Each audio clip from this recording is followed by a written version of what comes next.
Namaste. Greetings to all of you. Grandmaster Chavakaksharluடைய Achieve the Impossible Lotus Sutraலேருந்து இன்னைக்கான சூத்ரா. How God manifests good karma. It is difficult to know. நல்ல கர்மாவை கடவுள் எப்படி manifest பண்ணுறாங்க, எப்படி நம்மளுக்கு உருவாக்கி காமிக்கிறாங்க, அதனால் வரக்கூடிய விளைவுகளை எப்படி ஃபிசிக்கலைஸ் பண்ணி காமிக்கிறாங்க அப்படிங்கிறது நம்ம புரிஞ்சுக்கிறது கஷ்டம் அப்படிங்கிற மாதிரி சொல்கிறாங்க. நான் நல்ல கர்மா அப்படின்னா நல்ல அதிர்ஷ்டம் அப்படி சொன்ன மாதிரி சாதாரண மக்களுக்கு தெரியும். இது மாதிரி நல்ல ஆரோக்கியம் இருக்குது, நல்ல சந்தோஷமான உறவுகள் வாழ்க்கை இருக்குது, பணம் நிறையா இருக்குதுன்னு வச்சுக்கோங்களேன். பொதுமக்கள் அவங்கள பார்த்தானே என்ன சொல்லுவாங்க, வெரி லக்கி பர்சன் சார், ரொம்ப ரொம்ப அதிர்ஷ்டசாலியாக இருக்குது, அவர் கை வச்சா எல்லாமே நல்லதாகவே நடக்குது அப்படிங்கிற மாதிரி சொல்கிறத நீங்கள் பார்த்துருப்பீங்க. சில பேர் இது நல்ல கர்மா அப்படிங்கிறத சொல்லுவாங்க. அப்படின்னா இந்த நல்ல கர்மாவை எப்படி கடவுள் உற்பத்தி பண்ணி காமிக்கிறாங்க? நல்லவங்க நல்லது நினைக்கும் போது அது ஃபிசிக்கலைஸ் ஆகி அது ஃபிசிக்கலாக பொருளாக உருவாகி உலகத்துக்கு நன்மை செய்யக்கூடிய விஷயங்களாக எப்படி உருவெடுக்குது அப்படிங்கிறது நம்ம எக்ஸாக்டாக சொல்ல முடியாது. இந்த ஃபார்முலாவை தான் கடவுள் பயன்படுத்துகிறாங்க அப்படிங்கிறது நம்ம சொல்ல முடியாது. இதுதான் மசாலாவில் சொல்கிறாங்க அந்த சூத்ராவில். நான் கடவுளால் படைக்கப்பட்ட கண்ணுக்கு புலப்படாத ஜீவராசிகள், கடவுளுடைய குணம் கொண்ட இன்யூமரபிள் எனர்ஜி பீயிங்ஸ் இருக்குது. இதை தேவா சொல்லுவாங்க, ஹீலிங் ஏஞ்சல் சொல்லுவாங்க.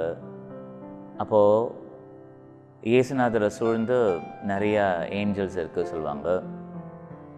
லார்ட் கிருஷ்ணா, லார்ட் ராமா அவங்கள சூழ்ந்தெல்லாம் இந்த மாதிரி தேவாஸ் மகாதேவாஸ் இருப்பாங்க அப்படிங்கிறத சொல்லுவாங்க.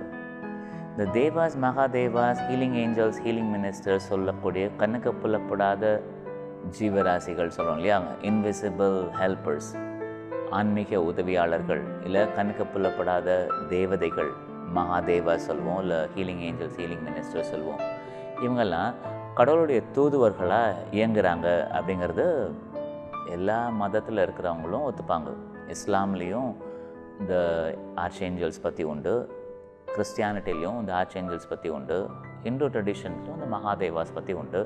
இந்த மகாதேவாஸ்க்கு உதவி செய்யக்கூடிய இன்யூமரபிள் தேவாஸ் உண்டு, ஹீலிங் ஏஞ்சல்ஸ், ஹீலிங் மினிஸ்டர்ஸ் உண்டு. அப்போ எல்லா மதத்துலேயும், உலகத்தில் உள்ள அனைத்து மதத்துலேயும் கடவுளுடைய ஆசையை வெளிப்படுத்தக்கூடிய தேவாஸ் இயங்குறாங்க அப்படின்னு சொல்லுவாங்க. ஆனால் மாஸ்டர் என்ன சொல்கிறாங்க, இவங்க எப்படி இயங்குறாங்கன்னு நம்ம ஆக்சுவலாக சொல்ல முடியாது. இவங்களோட ஒரு சின்ன செயலை வச்சுட்டு ஒரு சின்ன க்ளூ மட்டும் கிடைக்க முயற்சி பண்ணலாம். ஆனால் இப்படி தான் அவங்க இயங்குறாங்கங்கிறத நம்ம சொல்ல முடியாது இல்லை. அப்போ நல்லது நடக்குதுன்னா எப்படினாலும் நடந்துடும் சார் அப்படின்னு சொல்கிறாங்க இல்லையா. நல்லது நடக்கிறது மக்கள் நினைக்கணும் இல்லையா, அதில் தான் ஆரம்பிக்குது. நீங்கள் நினைக்கிறது எண்ண வடிவமாகுது.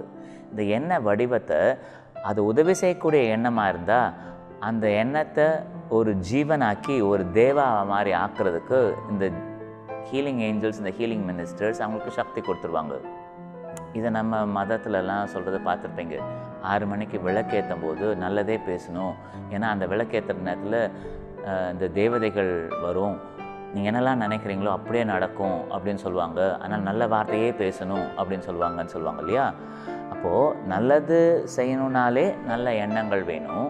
இந்த நல்ல எண்ணங்கள் ஃபிசிக்கலைஸ் ஆகிறதுக்கு கடவுளுடைய சக்தியை வெளிப்படுத்தக்கூடிய தேவாஸ் காத்துட்ருக்காங்க. அதனால தான் நம்மளை அவங்க கருவிகள் மாதிரி பயன்படுத்துகிறாங்க.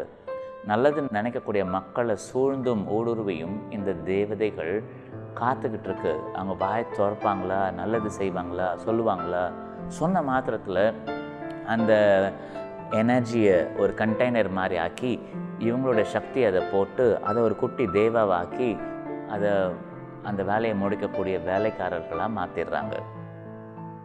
கடவுள் செய்யக்கூடிய எல்லா படைப்புகளும் இந்த உலகம் இப்படி இருக்கணும்னு நினச்ச மாத்திரத்தில் உருவாகுது இல்லையா. அந்த உருவாக்குறதுக்கு எல்லாமே இந்த தேவாஸ் தான் காரணமாக இருக்குது. கடவுளுடைய தூதுவரை நம்ம வாழணும்னு நினச்சோன்னு வச்சுக்கோங்க, அவங்களுடைய எண்ணங்களை பிரதிபலிக்கக்கூடிய நல்ல ஆட்களாக இருந்தோன்னா நம்ம நினச்ச மாத்திரத்தில் நம்ம எண்ணங்கள் ஃபிசிக்கலைஸ் ஆகும். கடவுள் நினச்சது நம்ம வழியாக நடக்கும். ஆனால் எப்படி நடக்கும்னு தெரியாது. அதுதான் சொல்கிறாங்க. நமஸ்தே. நல்லது மட்டும் நினச்சிக்கோங்க.